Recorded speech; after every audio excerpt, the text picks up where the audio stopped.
Pendant les vacances d'été, j'ai passé 2 semaines en Angleterre pour un voyage linguistique. Il y avait de nombreuses destinations ultra stylées comme New York, LA, Montréal, Sydney, et au final je suis parti à Brighton. Niveau enthousiasme, j'étais là. J'ai notamment dit à mes parents papa, c'est possible de partir à Los Angeles? Il m'a répondu, c'est toi qui paye. Je suis allé sur internet, j'ai checké les prix et je me suis calmé direct. Je suis parti avec des a priori et au final j'ai remarqué que les Anglais n'étaient pas tous des beaufs qui crament au soleil. C'était la 2e fois de ma vie que j'allais en Angleterre. La première fois était pour un voyage scolaire d'1 semaine en 5ème. On était parti à Londres, c'était sympa, mais la famille d'accueil là-bas, enfin, renard apprivoisé dans la maison, poubelle sur le canapé, tu claquais une porte sans faire exprès, le mec montait en furie, on dirait qu'il voulait te tuer. Et je te parle pas de la nourriture, sinon tu vas choper la nausée. Ah, je te raconte pas, quand je suis rentré chez moi, j'étais comme ça. Plus jamais je pars en Angleterre. Bon, je vais pas m'attarder sur ce sujet, car tout d'abord, ce n'est pas le thème de cette vidéo. Et en plus, j'ai perdu mon iPod Touch là-bas. Je m'en suis toujours pas revu. Oui, bon, c'était plutôt pour que vous compreniez pourquoi j'avais des a priori avant de partir une seconde fois, mais cette fois-ci tout seul. Les a priori qui se sont d'ailleurs amplifiés lors de mon voyage vers Brighton. Car il est vrai que je devais m'arrêter à Ashford pour ensuite prendre un train vers Brighton. Mais comme je suis quelqu'un qui porte le karma, mon train a sauté à Ashford et a tracé vers Londres. Donc là je sors de la gare stressé, je me demande mais qu'est-ce que je fous à Londres? Et là je tombe comme par hasard nez à nez avec un mec par terre entouré de pompiers. Il était mort. L'enthousiasme que j'avais, qui était déjà très faible à l'idée de partir en Angleterre, a je pense pété les scores. J'avais tout simplement envie de me flinguer. Et ce n'est pas fini. Putain. Je commande ensuite un Uber pour qu'il m'emmène vers une autre gare. Bien évidemment je me trompe de voiture. Donc là le chauffeur qui m'attendait commence à m'appeler, il parlait ultra vite, je comprenais rien du tout. Déjà un anglais qui parle anglais, je comprends rien. Alors un pack qui parle anglais, poto, j'étais sur Pluton. Et quand je le retrouve, grâce à la localisation, il me dit qu'il peut pas me déposer à la gare car les alentours sont bloqués à cause d'un marathon. Mec, j'étais en Bernard. Je te raconte pas la galère, mais j'étais enfin arrivé à Brighton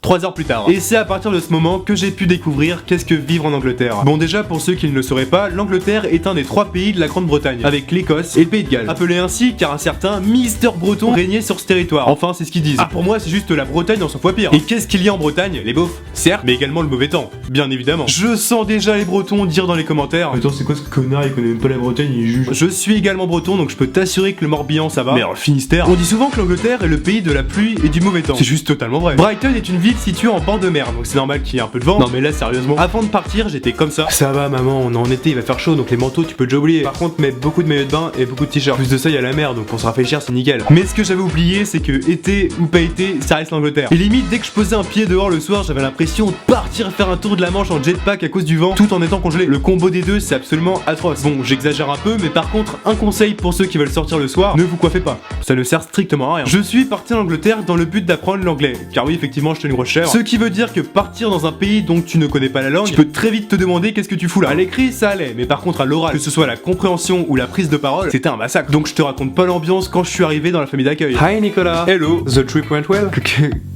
Quoi? Ah, ok, yes, ok. I love pasta. Je racontais n'importe quoi quand la phrase dépassait 15 mots, je comprenais strictement rien. Parfois à l'arrêt de bus, il y a des anglais qui venaient me parler. Premier réflexe, je disais excuse me, I'm French. Ce qui voulait dire excuse-moi, tu vas perdre ton temps, je suis une grosse merde en anglais. Mais bon, je suis content, j'ai quand même progressé, je suis passé de grosse chèvre à chèvre. En fait, quand tu es un français en Angleterre, tu te fais griller en 2 secondes. C'est incroyable. J'ai posé un pied dans l'école, j'ai juste eu le temps de dire hello. Les types, ils m'ont directement sorti. Ah, you are French. Je me suis dit au début que c'était peut-être à cause de ma tête de bon français, avec Paris, ville des lumières et des amoureux. Tu vois, j'étais fier de représenter la France. Yes, I'm French. Et là, comme par hasard, une française passe à côté de moi afin de me rappeler la triste réalité. Ah putain, t'as vraiment de bons gros accents français toi. Et c'est bien non? C'est mignon, mais dégueulasse. Thanks, I'm French. Après, je faisais des efforts. Mais quand j'essayais de parler avec l'accent anglais, les mecs ils me demandaient de reprendre l'accent français, car ils comprenaient rien du tout. Et c'est vraiment là que tu te dis putain, je suis une merde. Mais tu vois, c'est dans ces moments que je kiffe parler une langue étrangère. Car sachant que je suis un énorme gamin, je pouvais balancer des insultes sans que personne ne comprenne. Ok guys, now we're going to talk about. Ta gueule. Je comprends. Ah, moment très gênant. Je suis ensuite parti acheter des chocobons. Oui, bon, ok, on en a clairement rien à foutre, mais c'était juste pour l'anecdote. Car j'ai remarqué que plus un pays est situé au sud, plus on mange tard le repas du soir. Je l'admets, c'est clairement pas intéressant, mais j'ai au moins le mérite de le savoir. En France, on dîne aux alentours de 19h-20h, en Espagne c'est 22h, 22h30, en Angleterre c'est aux alentours de 17h30, 18h. Bon, après c'est peut-être à cause du fait que j'étais avec une grand-mère, mais bon, ça reste quand même 17h30, et 17h30 pour moi c'est l'heure du goûter. Et c'est dès le premier jour que j'ai compris qu'il fallait vraiment, mais vraiment que je m'adapte. Hello. Hi, meal is ready. Oh putain. It's good. Yes, it's very good.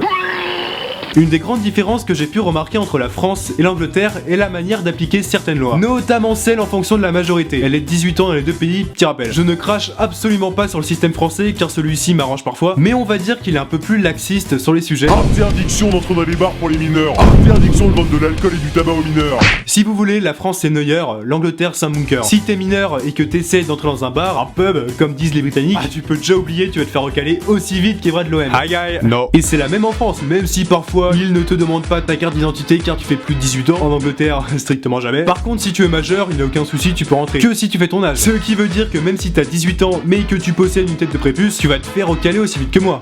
Ou Kevra, comme vous voulez. Attends, mais en vrai, faut clairement pas être susceptible dans ces moments. Votre carte d'identité, s'il vous plaît. Tenez, vous n'avez pas 18 ans. Bien sûr que si, c'est marqué. Je parlais de votre tête. En plus de ça, t'es moche. Tu pues également de la gueule. Merci beaucoup, ça fait plaisir. Apparemment, vous avez de l'humour. Je peux entrer? Non. Je peux vous parler de plein de choses sur l'Angleterre, comme par exemple de leur monnaie incompréhensible, avec leurs livres sterling, leurs pence, leurs pounds, un bordel, de leur bus avec les chauffeurs qui alternent en plein milieu du trajet, j'ai toujours pas compris pourquoi, de leur passion pour le foot, ou encore de cette ville magique qu'est Londres. Mais comment parler de l'Angleterre sans évoquer ses habitants, les roast beef, les Anglais? Ces 2 semaines passées dans ce pays m'ont permis de voir si les stéréotypes à leur égard étaient vrais ou faux. Tout d'abord, le cliché des beaufs qui crament toute la journée au soleil avec des bières, ça c'est qu'en France, au camping de Palavas-les-Flots. Ce qui peut se comprendre, sachant que c'est la Grande-Bretagne et que niveau temps de merde ils sont bénis, et puis ils ont la Manche. Rien que le nom, ça donne pas envie de te baigner. Mais on dit souvent que les Anglais sont des personnes rigides et froides, des personnes tristes, des personnes n'ayant pas d'humour. Eh bien, sachez que je l'ai pas remarqué. Au contraire, je me suis éclaté pendant ces 2 semaines. J'ai rencontré de super personnes. Ils m'ont bien accueilli. En plus de ça, ils m'ont payé des bières. Bon, après, ça n'empêche pas le fait qu'ils soient parfois incompréhensibles. Par exemple, il y a un mec qui m'a dit qu'il était fan d'Olivier Giroud. Je m'en suis toujours pas remis. Je suis parti avec des a priori et je suis revenu en me disant que c'était finalement pas si terrible que ça comme pays. Et puis j'ai remarqué que j'avais certains points communs avec ce pays. Ses habitants, ses traditions. Lesquels allez-vous me demander? Eh bien on aime tous les deux le foot et la bière. Merci d'avoir regardé cette vidéo, n'hésite pas à lâcher un gros pouce bleu. Et comme on dit en anglais, motherfucker, see you soon.